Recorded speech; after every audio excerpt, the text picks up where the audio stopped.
ॐ भूर्भुवः स्वः तत्सवितुर्वरेण्यं भर्गो देवस्य धीमहि धियो यो नः प्रचोदयात्। ॐ शान्ति शान्ति शान्तिः. Namaskar, my dear friends. This is video number 4 on the spiritual teachings of Swami Brahmananda, a direct disciple of Bhagavan Sri Ramakrishna Paramahansa. This video starts with chapter number 16, Control of the Mind. Disciple puts a question to Swami Brahmananda. Swami Brahmananda was also called Maharaj. So disciple asked the question, Maharaj, with all my efforts, I cannot control my mind. It is so restless. Please tell me how to curb it. Swami Brahmananda replies, no doubt to control the mind is difficult, but it is not impossible. By regular practice, it can be quieted and brought under restraint. Therefore, perform a little meditation every day and never fail to do it. The nature of the mind is to run away like a restless boy. Drag it back whenever it seeks to go out and set it to meditating on God. If you can continue this struggle for 2 or 3 years, you will find in you a joy unspeakable. Your mind will be calm and docile. In the beginning, meditation proves very difficult and dry. But if you persist, as in the taking of a medicine, you will find in it a perennial source of joy, pure and unalloyed. What terrible ordeals does a student pass through for his examinations? God realization is far easier than that.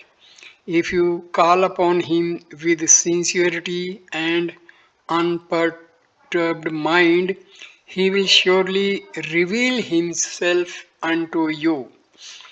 Disciple puts another question. All this is no doubt hopeful, but at times when I think that with so much meditation I have not made any progress, everything seems vain and a horrible despondency overwhelms me. I despair of success. What shall I do then, sir? Swami Brahmananda replies, never despair. There is no cause for despair. The law of karma is irresistible. If you do a good deed, it will produce a good effect. With sincere devotion or without it, in any way you like, if you chant the holy name of God, it will always bring you good. The result is inevitable. Therefore, shake off all your despair and push on it in the struggle with strictness and regularity. Then peace will surely come and dwell in you. Through meditation, not only does the mind become pacified, but the body also improves and diseases lessen. Therefore, even from the standpoint of good health, one should practice meditation. This disciple puts another question, Maharaj, what is the necessity of spiritual initiation? Without the help of a guide, if a man in his own way devotes himself entirely to God, will not that be enough to realize Him? Swami Brahmananda replies, initiation is necessary because it helps concentration. When you are initiated, you are shown the object upon which the mind is to be concentrated. You cannot let your mind waver from one thing to another. If you are not initiated, you have no particular object to concentrate upon. Today you fix your mind on Hari, tomorrow on Kali, and the third day on the formless Brahma. A grim restlessness is the result. This is most harmful to an aspirant until this state is overcome and replaced by a peaceful attitude of mind. Spiritual realization will ever remain a distant prospect. To attain this calmness of mind and to avert unsteadiness, initiation or the help of a guide is necessary. The spiritual path is a most formidable one, strewn with innumerable pitfalls. Unless a man is guided by an experienced hand, however clever he may be, he is sure to stumble. Without tormenting yourself, work hard, my boy, then will you find joy. In the beginning, you are to drudge on as if you were learning the alphabets. Do not worry, do not complain, gradually peace will come. Do you know how I behave with those who always complain that they are not finding peace or joy? For the first 2 or 3 years after their initiation, I give no reply, nor do I pay heed to them. After that, when they meet me, they tell me that they are making some progress and also finding some joy and peace. A man must try steadily for some time before he can expect a peaceful state of mind.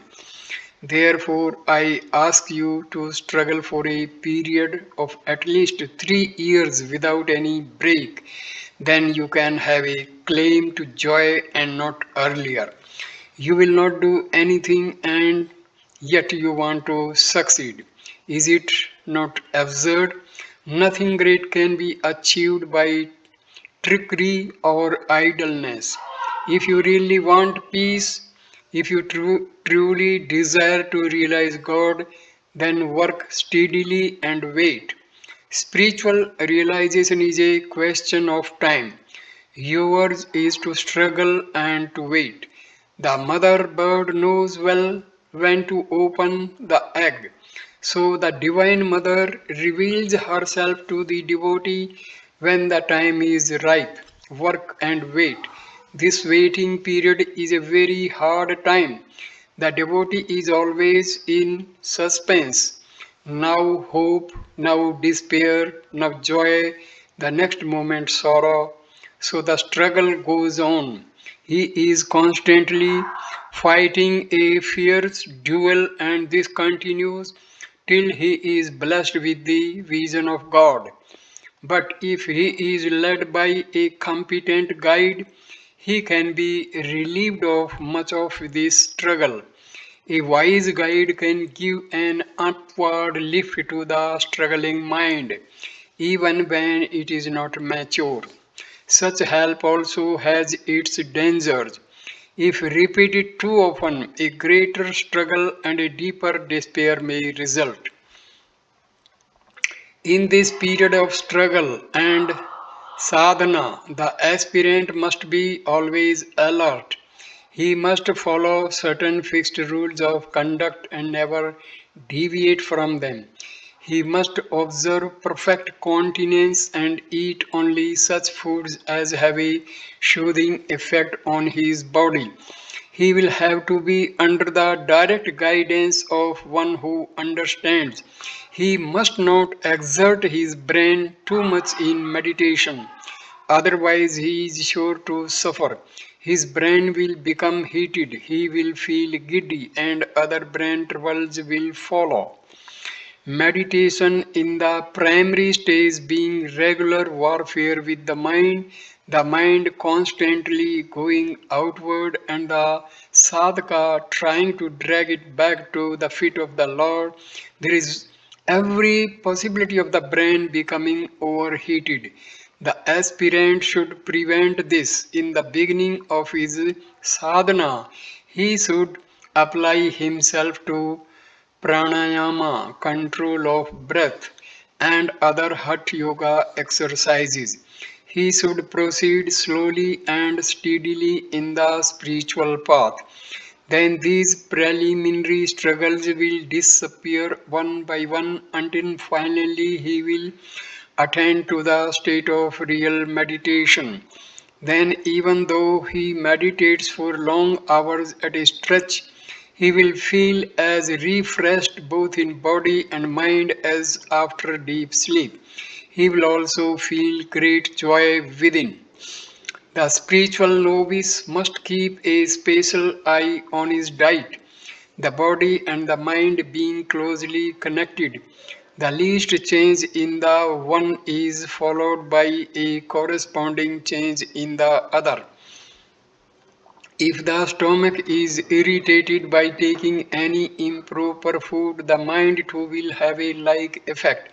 And for a restless mind, meditation is impossible. It is for this reason that such stringent emphasis is laid on the dialectic regulations of a sadhaka. Under no circumstances, again, should the sadhaka fill more than one half of his stomach with food, and half of the remaining half is to be left for water, while the rest should be kept empty for the free passage of air. An aspirant must not be dejected in spirit, brooding on his failures and mistakes. However great a sin a man may have committed, it is a sin only to the limited vision of a man. From the absolute standpoint, from the standpoint of God, it is nothing at all. A single glance of the Lord sets at naught all the sins of millions of births. The heavy punishments prescribed for sin in the scriptures are merely to maintain social order and to make people refrain from the evil ways of life. God our Father is ever merciful to us. He is ever loving to his children. His name removes all evils. Therefore, there is no cause for dejection if we call upon him sincerely. It is true, no doubt, that as the result of our past actions, at times dejection and despair sweep over our mind, but that is no reason why a sadhaka should yield to them. Knowing that past actions may try to overwhelm him, he should be prepared to fight against them. God will give him strength, his name will be an impenetrable armor. It will save him from all consequences. This is one way of sadhana. It is rather dry and monotonous in the beginning. There is another path, the path of the Vaishnavite. It is a very pleasant path. It does not involve so much hardship. It is more gentle. In this path, you are to contemplate the life and deeds of Sri Krishna, Sri Rama, or some other incarnation of the Lord. There is no monotony, no drudgery in it. A devotee must establish some relation with God and worship Him in that aspect. But this also has great dangers. It has often been found that many unfit persons, in their attempt to worship God as a lover, have fallen off from their ideal. Chapter number 17, Turning the Mind to God. Disciple puts a question to Swami Brahmananda. Sir, how can we turn our mind to God? Swami Brahmananda replies, the Swami, by keeping company with the wise and the good, by observing their daily actions and living them in your own life. You can turn your mind to God. You are to imitate the ways and manners of those who have their minds turned toward Him. The great barrier that obstructs your correct vision of God is the doubt and confusion of your mind. They haunt the mind, swing it to and fro, and lead it to run after diverse objects, drive them out with the sharp sword of discrimination. If you are not able to do so by your own strength, seek the aid of those who are adept in doing it, the sadhus. A beginner should sit beside holy men and listen to them with profound attention and retain their words of counsel in his memory, but it must not end there. He must try to realize what he learns from them. Bear in mind that neither talking nor learning nor study will lead you to realization unless you practice and live what you hear and learn. Practice in life is not at all possible without brahmacharya or absolute continence. Hence, brahmacharya is a very necessary.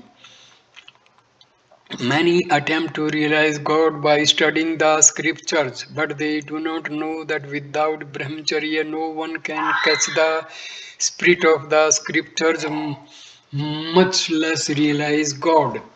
For various reasons, brahmacharya is most essential. If you have the desire to turn your mind to God and realize Him, perform spiritual practices based on brahmacharya.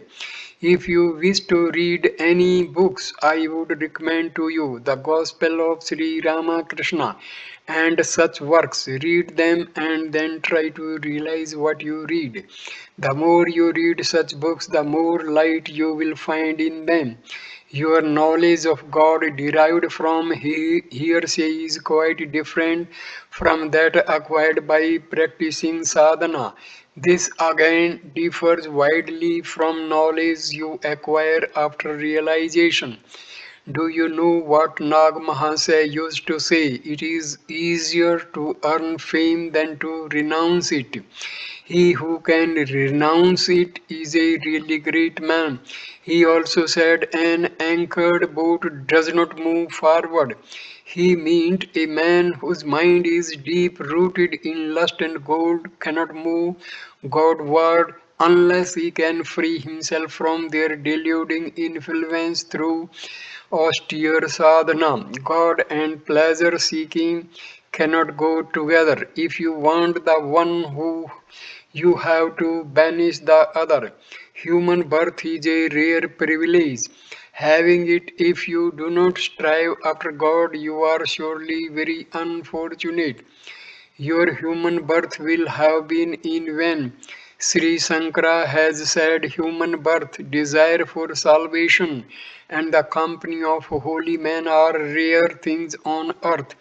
Those who are blessed with all three are the most fortunate among men. Disciple puts a question as to the best way of directing the mind inward to God.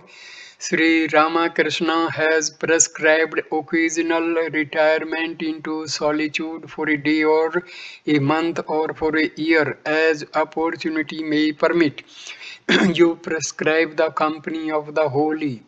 Now, which of the two are we to follow, holy company or solitude? Swami Brahmananda replies, both are true and both are to be followed. In the primary stage, a man should not suddenly retire into solitude. To do so involves great danger. Many, in their effort to cut off human associations, have gone mad. Hence, great caution is necessary. It is only when a man has made some progress in the spiritual path that he can retire into solitude without danger. True solitude can be found nowhere in this world. Time, space, and causation are too small to give it. It is beyond mind, beyond intellect. It can be felt only in samadhi, super consciousness. It is identical with the most tranquil. Chapter 18, Example of a Holy Man. The Swami replies, read or hear however much you may, nothing will leave a more profound impression on your mind and benefit you so largely and practically as the company of holy men. You learn just from watching their daily life. As an illustration, I would like to relate an incident from the life of a devotee. Adhar Sen went to Sri Ramakrishna accompanied by a friend of his, an inspector of schools. This friend would at times experience a kind of inspiration and lose all outward consciousness. People called it bhava. One day it so happened that just after their arrival, the master fell into deep samadhi. From his face beamed a luster divine, indicating the unbounded joy that the master felt. At sight of this, Adhar Babu said to his companion, look here, my friend, I see your bhava is not real bhava. Whenever you enter it, you seem to feel a great torment within. From divine communion, no torment or torture can result. By what I see now in the Master, this flood of divine joy, my eyes are opened. Another man once visited Trilinga Swami, the great saint of Benares, who usually kept silent.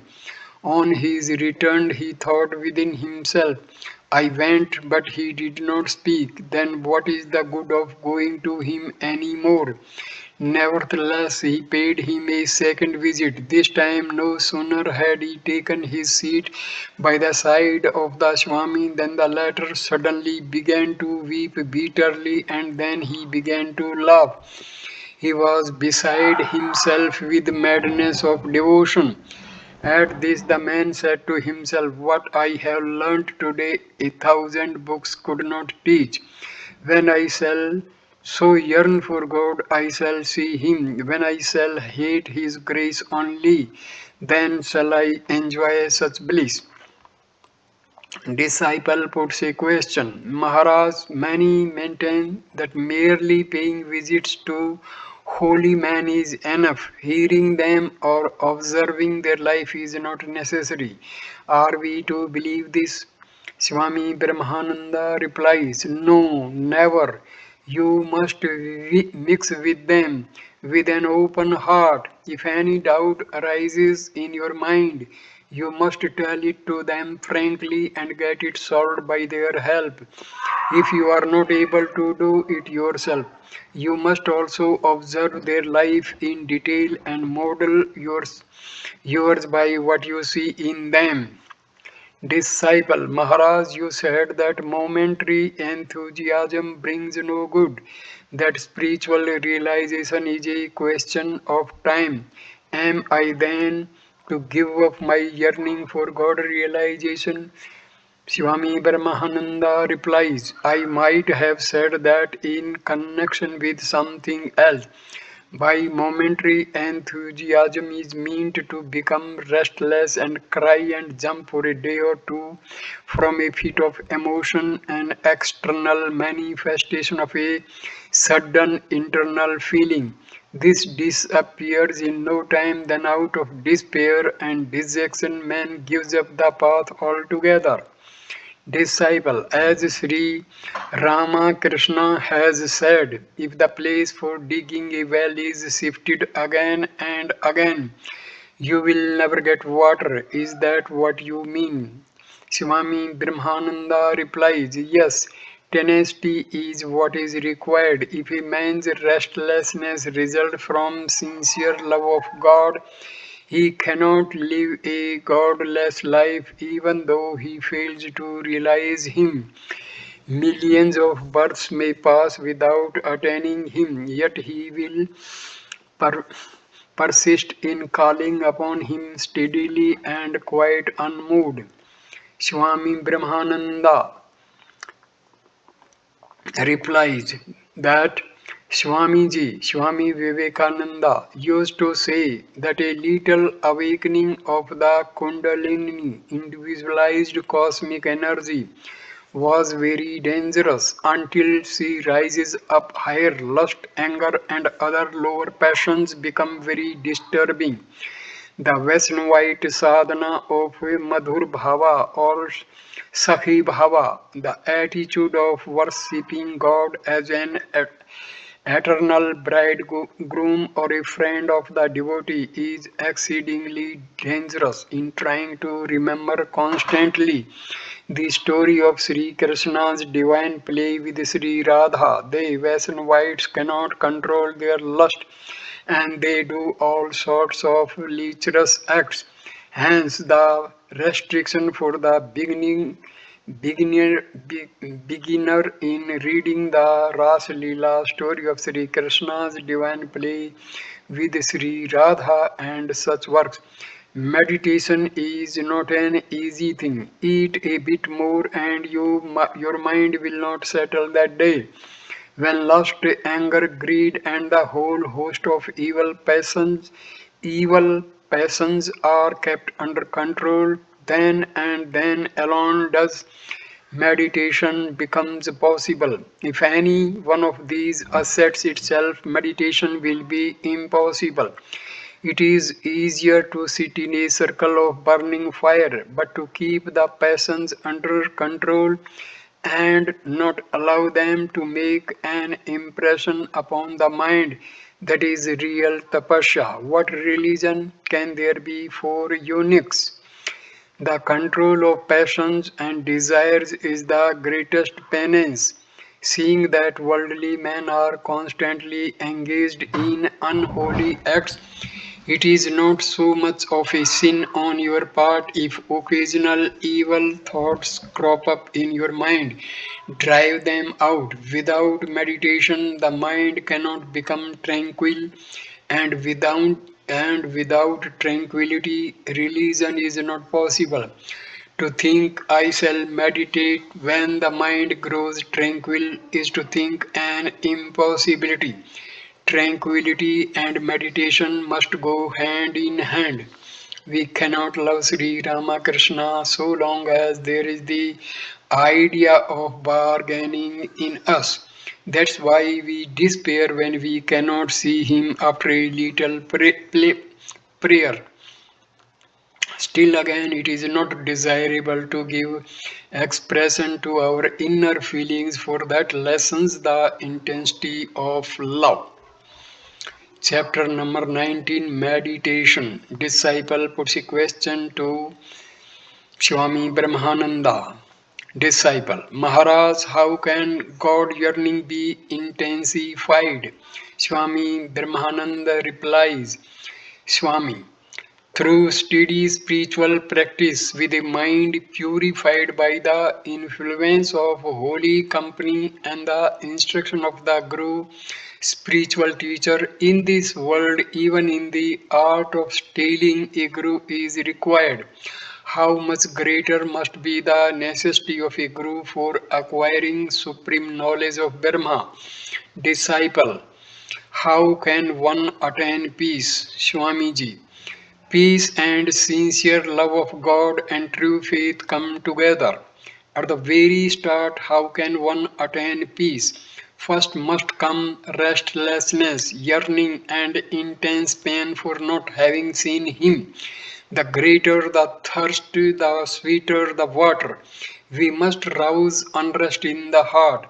When a man does not find happiness in the world, then he grows restless and attachment to God awakens within him.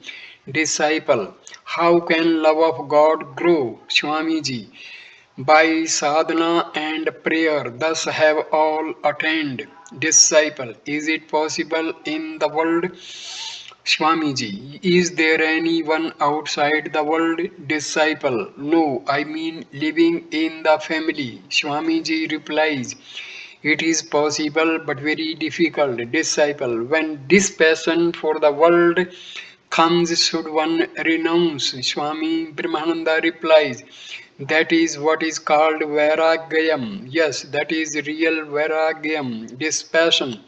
Real Vairagyam is like fire, it is never extinguished but gradually spreads and grows hotter.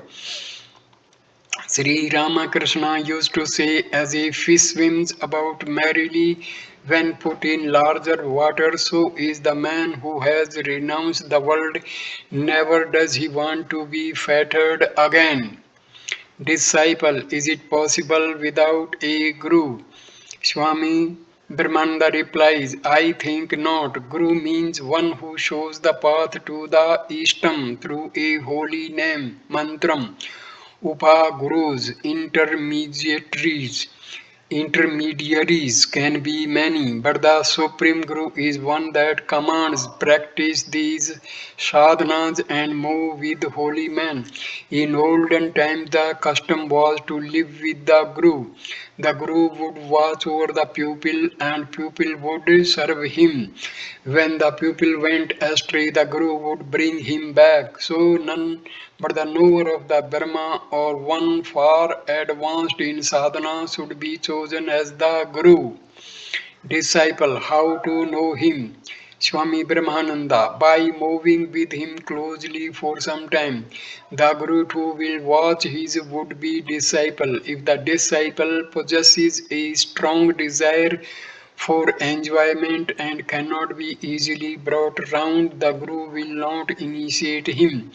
He will reject him. Whomsoever the Guru chooses, he will keep with him and watch over him. The family Guru has one advantage, that he knows everything regarding the family to which the disciple belongs. The way to focus the mind is by prayer and worship, concentration and meditation. Pranayama, control of breath too, is a way, but not safe for the householder.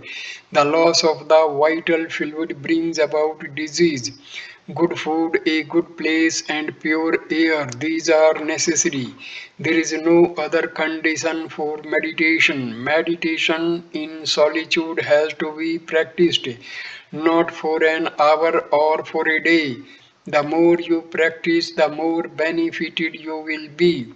Go wherever you choose. If you find a good place with favorable surroundings, take that for your practice. Seek Him and Him alone. Give up Kamani, Kanchan, lust and greed. First practice renunciation in the mind. Draw in the mind from earthly things.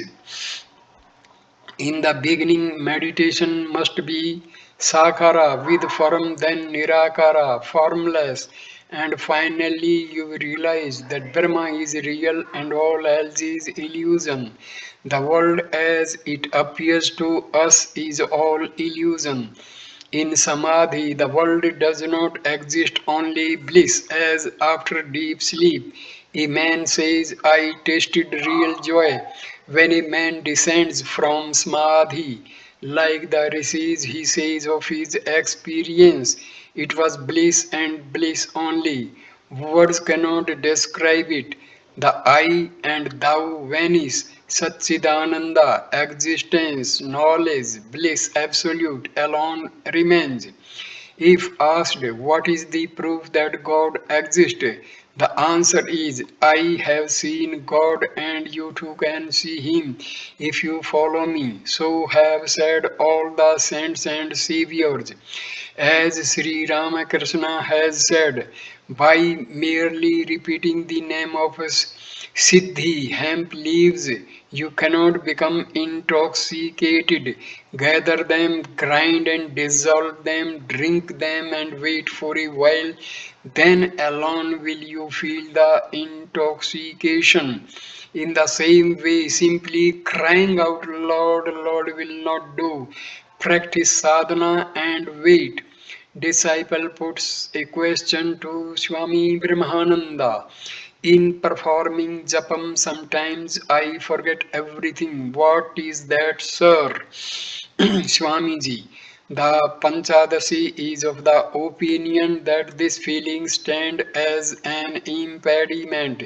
Meditation means to think of Him, and when this is intensified, when God becomes visible, it is Samadhi. After Samadhi, the blissful emotion lingers on for a long time.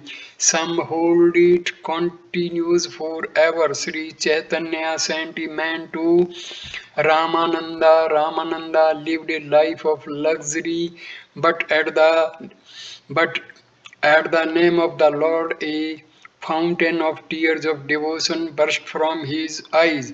The man did not understand why he wept. They say, if you are not a sadhu, you cannot know a sadhu, as a brinjal seller cannot appraise a diamond. Only that one who through sadhana has attained a higher stage can understand a true devotee. At the time of meditation, you must think that desires and passions have no existence, that they are unreal. Gradually, this impression will sink into your mind. As you drive out these thoughts, force in good ones. During your meditation, if you perceive some light or sound, know that you are going along the right path. But these are trivial signs. Still, as signs, they are good. Meditating in a lonely place, one can hear the sound of Parnava, sound symbol of the Burma, or that of a bell, or a sound from a distant place. There was a man, a great daredevil. 15 minutes before his death, he said, carry me straight to the Ganges. Do you think I wish to die here? Reaching the sacred stream, he smiled and prayed, Mother, I have sinned much. I believe, Mother, thou can't wash away everything. Save me, O Mother. And he died.